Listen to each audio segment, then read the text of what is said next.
Good morning. Maybe you're wondering how things are going in our family since we moved our son home from the State Supported Living Center. A little quick recap. Our son has severe autism, and 3 years ago we made the very painful decision to place him in a facility to get the help that he needed. We had tried and exhausted all different resources to try to get his aggression and impulsivity under control with just no success. So he made tremendous progress while he was there. It was a very emotional 3 years, very, very hard on me as a mother, hard on him as a person, and he really struggled the whole time being away from us. He wanted to be home, which is what made the separation just very hard. But we knew that he needed to stay to get better before he came back home, if he would ever be able to come home. Honestly, I didn't think he could ever come back home. But we prayed. We had a great team around him. He got his doctors got his medications correct, and he has been able to move back home. So he moved back home, let's see here, maybe a couple weeks ago. And the transition has been very smooth, very, very good. We haven't had anything major happen. When he does get frustrated, there's been just some minor things like, he'll take my hand and he'll squeeze it really hard, or he'll kick the floor or something, but nothing like what it used to be. I mean, we were like overturning tables, destroying the house, scratching, biting, trying to throw himself through a window, trying to jump out of our vehicle, getting into our neighbors' houses. I mean, all that extreme stuff. Nothing even close to that. But what I've seen is when he gets frustrated like that, which it's pretty, it's not often. I would say at most maybe once a day. It's directly tied to his OCD. So his OCD is still presenting to be a very debilitating problem for him. So we're going to have to continue to try to get that under control with medication. We're not touching his medication right now, though. I don't really want to touch his medication until he's settled at his new school, because right now everything is manageable. But for instance, there was one evening, actually, we were up here and I was trying to get him to go sit on the toilet because that is an issue with him, or he holds, and he needs to have a BM, and it takes him several days to have one. And I was trying to get him to go sit on this particular toilet because he had stopped up our downstairs toilet, one of our downstairs toilets, because he had flushed something. And he was getting angrier and angrier because I kept saying, you've got to go sit down. Well, he didn't immediately start out like squeezing me, but it was like the more I pushed, the more, good morning, Mabel. Mabel was banging her baby gate.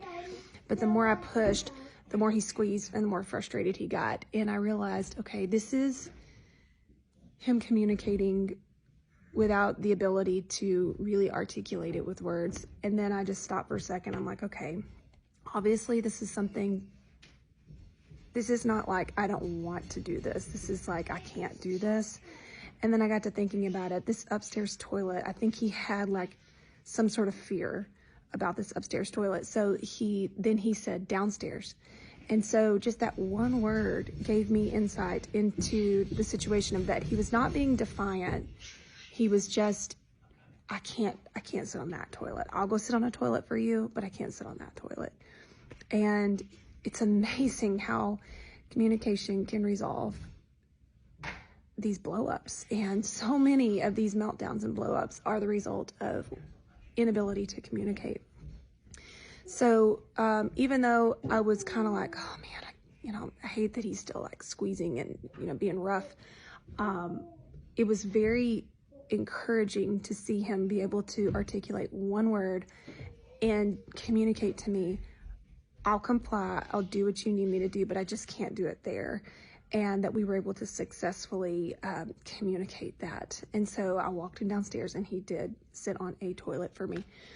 And anyway, so that was really encouraging. So like anytime we've had like an issue like that where he gets frustrated, he'll like squeeze my hand, I just kind of pull back and go, okay, what is actually happening here? And I'm learning to kind of, just listen more, try to figure out what he's trying to communicate. And that has made me hopeful. So it's not made me feel afraid. It has been very, very, very manageable. So I will tell you that most of the day he is on the iPad. I'm not proud of that, but it's just, we're kind of surviving until school starts. Mabel is on her iPad a lot. We're just trying to keep her safe because she is an eloper, and it's the holidays. It's special needs, parenting during the holidays. It's tough. It's really tough. We need those structured programs to help our kids, and whenever we don't have them, it's a struggle. So, but the kids have done really well with him coming back. They wanted him to come back. We had, a few family meetings talking about the potential of him coming back. We wanted them to really be involved and listened to in that decision. And, there's just not the fear that was once there, where, if he were to make a loud noise and everybody takes off running, like now when he makes a loud noise, we have to actually tell them, hey, let's give him some space. He's trying to work through something. He's frustrated with the iPad or whatever. But it's just different. The relationship is different, which is good. I do see maturity in him. I can see the wheels turning when he gets frustrated of like, I shouldn't do this. I can say this. I can see him making choices, and not just his anger making choices for him. So yeah, it's been good. I let him sleep in. I wake him up at like 10 in the mornings. We do the bath, we do breakfast, we do meds. He sits in the bath for a really long time, and then he's on the iPad for pretty much all day. And I try to get him outside. He's got a thing with being outside. There's some fear of a dog that's here in our neighborhood that's a very friendly dog, but it's been very challenging to get him outside. But yeah, it's been a good transition so far. I'd almost even call it easy. It's been easy so far. So you can tell he's relieved to be home, and we are very relieved that we're not having to say, all right, time to pack your stuff and go back to Lufkin. He's here for good. So his official discharge has not actually happened yet. So we've got some meetings that still need to happen. So we still are receiving like meds from the State Supported Living Center, and yeah, but it's been a good transition. Just wanted to update y'all on that, and thank you for your prayers. Thank you for your support. And as a reminder, I do have a support group called RPSN on Facebook, Residential Placement Support Network, for those of you who need to start researching residential care for your loved one. It's a really good place to find other people, maybe in your state, who can help you navigate that. God bless you.